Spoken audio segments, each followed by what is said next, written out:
여러분 반갑습니다. 환영합니다. 오늘 이 강연, 이 행사에서 우리들 각자가 자기 자신의 개인적 경험이 우리 현대사의 중요한 사건들과 어떻게 얽혀 있는지 한번 반추해보는 기회가 됐으면 합니다. 오늘 5가지 제 개인의 어떤 경험과 우리 현대사가 얽혀 있는 이런 5가지 주제를 준비해 왔는데요. 첫 번째 주제입니다. 도대체 어떤 힘이 역사를 변화시키는가? 지난 한 50년 동안 대한민국 수도 서울 모습이 진짜 많이 변했습니다. 근데 그 안에서 살아가는 우리들의 삶은 얼마나 훌륭해졌을까? 이런 의문을 가져봅니다. 저는 우리들의 삶도 겉모습만큼이나 달라지고 또 훌륭해졌다고 생각합니다. 우리 대한민국의 현대사는 산업화 그리고 민주화라는 말로 요약할 수 있는데요. 그런 산업화와 민주화 과정 사이에 민주화의 과정에서 우리 현대사의 방향을 결정한 결정적인 사건들은 사실 우리들 각자의 경험과 진짜 연관되어 있습니다.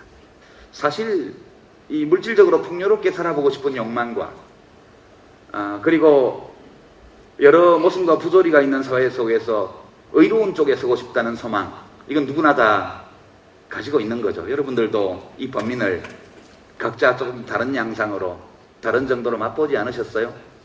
저는 정말 많은 사람들이 이 둘 사이에서 범민했다고 생각합니다.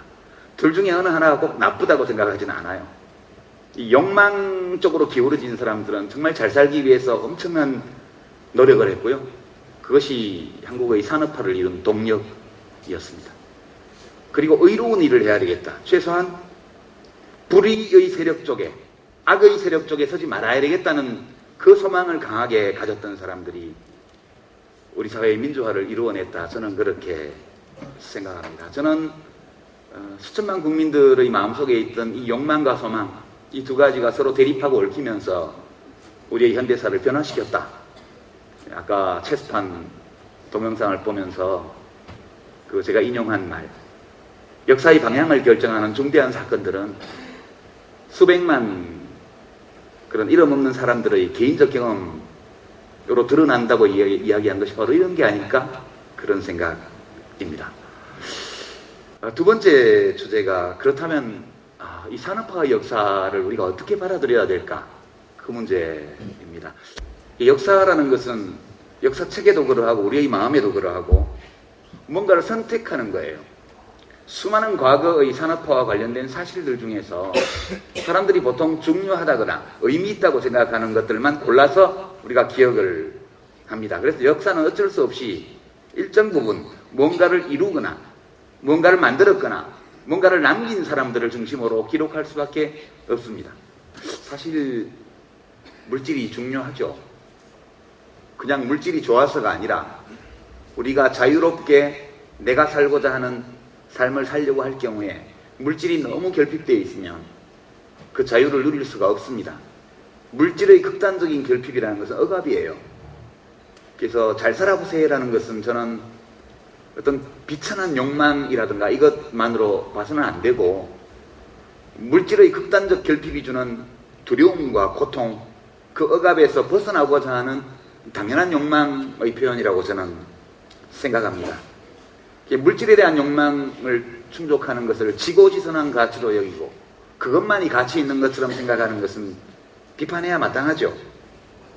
그러나 그 욕망 그 자체를 비난하는 것은 저는 옳지 않은 일이라고 생각합니다. 그래서 이 주장에 대해서 우리가 맞설 수 있는 것은 물질적 어떤 풍요, 경제발전이 중요하지 않아, 이건 아니라고 봐요.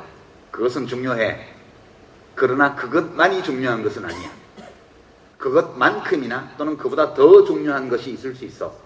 이렇게 얘기하는 것이 좋다고 생각합니다. 아울러서 그와 같은 산업화의 역사가 몇몇 우인들의 손에 의해서 만들어진 것이 아니라 자신의 절절한 소망을 실현하고자 하는, 욕망을 실현하고자 하는 수천만 명의 국민들의 각고의 노력과 피땀 희생 위에서 이루어진 것인 만큼 저는 우리들이 이 산업화의 역사를 소중하게 여기고 대견하게 평가하는 것이 합당하지 않은가, 이렇게 생각합니다. 여러분들 자신, 여러분들의 부모님, 여러분들의 할머니, 할아버지가 모두 이 과정에서 저 선무덤이라는 작품에서 박노해 시인이 묘사한 것과 같은 극단적인 상황은 아닐지 몰라도 많건 적건 많은 고통을 견디면서 오늘의 대한민국을 이루어냈다는 점, 저는 이것을 흔쾌히 인정하는 것이 필요하다, 이렇게 말씀드리고요.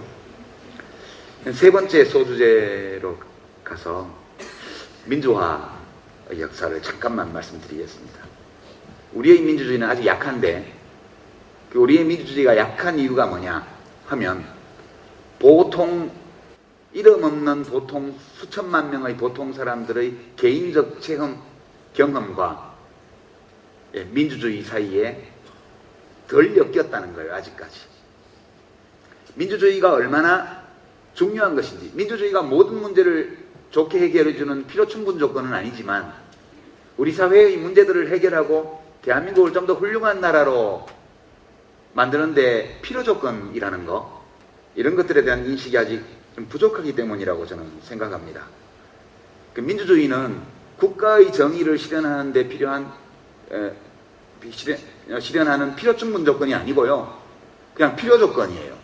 이 필요조건을 필요충분 조건으로 바꾸는 비결이 뭐냐, 그것은 국민들 개개인의 체험이라고 저는 생각해요.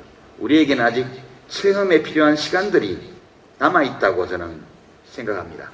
어찌 보면 오늘의 현실 앞에서 절망감, 비탄, 좌절감, 인간에 대한 환멸, 국민에 대한 불신, 이런 걸 느끼는 우리들의 마음은 좀 너무 급한지도 모르겠다, 그런 생각을 합니다. 위로가 될 사례를 하나 말씀드릴게요. 1918년 제1차 세계대전이 끝나갈 무렵에 독일 국민들이 혁명을 일으켜서 제3, 제2 제정을 타도하고 그리고 바이마르 공화국이라는 불리우는 그런 민주주의 정부를 수립을 했습니다. 그리고 15년 후에 나치가 선거를 통해서 권력을 히틀러가 잡았고요. 그리고 나서 600만 명의 유대인 학살, 전쟁, 독재, 이것을 약 12년간 경험합니다. 똑같은 국민이에요. 바이마르 공화국을 세웠던 국민이 나치를 지지했고요, 히틀러를 지지했고요, 히틀러의 전쟁과 학살 이런 것들 다 지지했고 그 명령에 다 따랐습니다. 그리고 나서 전쟁이 끝나고 나서 그때와는 완전히 다른 현대적인 독일 사회를 만들어냈습니다. 오늘날 우리가 부러워하는 민주주의 제도가 사회정의를 실현하는 완벽하지는 않지만 상당한 정도의 효력을 가진 필요충분 조건이 되어 있는 나라, 이렇게 우리가 독일을 이해하는데요. 이 독일이 불과 60년 전에 그렇게 끔찍한 참극을 겪었던 나라라는 사실, 여러분들에게 위안이 될지 모르겠습니다. 그 야만과 굴종과 치욕과 끔찍한 국가범죄의 도가니를 통과하고 나서야 독일 시민들 개개인이 나의 삶과 국가의 미래와 그런 민주주의 사이에 어떤 관계가 있는지를 각자의 체험으로 알게 되었다는 뜻입니다. 저는 우리 사회가 조금 더 긴 가시밭길을 가야 할 거라고 보고요. 그리고 우리들 각자가 개개인의 저마다의 체험을 기반으로 해서 역사의 방향을 결정짓는데 참여하려고 하는 결정적인 싸움의 순간들이 올 것이라고 생각합니다. 그렇게 보고 너무 비탄에 빠지지 마시기 바랍니다. 네 번째 주제는요, 민주주의가 무슨 상관이라, 나만 잘 살면 되지. 이런 문제에 대해서 좀 말씀드리겠습니다. 우리들의 삶에 영향을 미치는 요소는 대단히 많죠. 제일 첫 번째가요, 어느 나라에 태어났느냐, 이게 아주 결정적입니다. 북한에서 태어난 어떤 사람도 대한민국에서 태어난 우리들이 일반적으로 누리는 만큼의 삶의 기회를 누리지 못해요. 여러 이유 때문에요. 또는 요즘 에볼라가 창궐하고 있는 시에라리온이라든가 뭐 자이레라든가 이런 서아프리카 국가에서 태어난 사람도 마찬가지입니다. 국가가 그 사람의 인생의 거의 절반을 결정하고요. 그 다음에 어떤 할아버지, 어떤 아버지, 어머니를 만나느냐. 요즘은 상속이 중요하니까요. 그 중요한 영향을 미치고요. 그 다음에 어떤 생물학적 특성과 재능을 가지고 태어났느냐. 이것도 굉장히 중요합니다. 근데 다른 건 못 바꿔요. 여러분 가지고 태어난 유전자를 바꿀 수 있습니까? 못 바꾸잖아요. 부모를 바꿀 수 있어요? 못 바꾸잖아요. 근데 뭘 바꿀 수 있습니까? 국가는 바꿀 수 있어요. 실제로 국가가 훌륭하지 않으면 시민들 개개인이 훌륭한 삶을 누릴 기회가 별로 없습니다. 만약 우리가 앞으로 남은 삶 동안 더 훌륭한 삶의 기회를 누리기를 원한다면, 그리고 우리 아이들이 더 좋은 기회를 누리기를 원한다면 우리는 국가를 더 훌륭하게 바꾸기 위해서 노력해야 된다. 저는 그렇게 생각합니다. 우리들이 가지고 있는 몸, 뇌를 포함한 몸은 수렵 채집 시대, 구석기 시대에 만들어졌다 그래요. 완성됐다고 그럽니다. 문명이 발생한 10,000년 이후, 1만 년 전 문명이 발생한 이후 지금까지 우리는 생물학적으로 하나도 진화한 흔적이 없어요. 근데 우리들이 삶은 10,000년 전과는 완전히 다릅니다. 무엇이 이 변화를 가지고 왔는가? 그리고 우리 사회의 변화, 우리 삶의 변화는 어디를 향해서 가느냐? 저는 이것은 명확하다고 봐요. 역사의 변화, 사회의 변화, 문명의 변화는 사람들 각자가 더 자유롭게 자기의 행복을 추구하면서 살 수 있는 상태를 향해서 나아간다. 저는 그렇게 생각합니다. 우리들이 자유로운 존재로서 행복을 추구하는 걸 방해하는 3대 억압, 물질의 결핍, 극단적인 결핍, 불합리한 제도, 그리고 낡은 관념, 이 세 가지가 우리들의 자유를 억압하는데요. 인류 문명의 역사는 이 세 가지의 족쇄로부터 인간이 스스로 해방시켜 나가는 과정이라고 생각합니다. 그럴 때 혼자서는 해방될 수 없어요. 물질의 생산, 제도의 개혁, 낡은 관념의 타파, 새로운 관념의 도입, 이 모두가 혼자만의 힘으로 할 수 없는 거예요. 여럿이 함께 해야 되기 때문에 문명이 만들어낸 교육의 결과 우리가 저런 공감 능력을 가지게 된 것이 아니고 몇만 년 전에 완성된 우리의 뇌 속에 이미 저렇게 공감하고 협력하고 서로를 배려할 수 있도록 만드는 세포 조직이 이미 자리를 잡고 있고, 이 문명은 그러한 우리 인간의 본성의 표현일 뿐이라고 봐요. 시간이 가면 갈수록 우리가 원래부터 생물학적으로 부여받은 선한 본성은 더욱더 큰 힘을 발휘하리라고 보고요. 그래서 역사의 진보를 믿는다는 것은 어떤 역사 밖에 있는 법칙, 거스를 수 없는 어떤 자연법칙 이런 게 있다고 믿는 것이 아니라 우리들의 마음속에 그런 선한 어떤 것이 있다는 거예요. 그런 본성이 있다는 거예요. 그리고 그 본성을 제대로 발현하는 삶, 그것을 발현하게 해주는 사회가 훌륭한 사회라는 거예요. 이게 저는 진보의 방향이라고 생각합니다. 하루아침에 이루어지지는 않겠죠.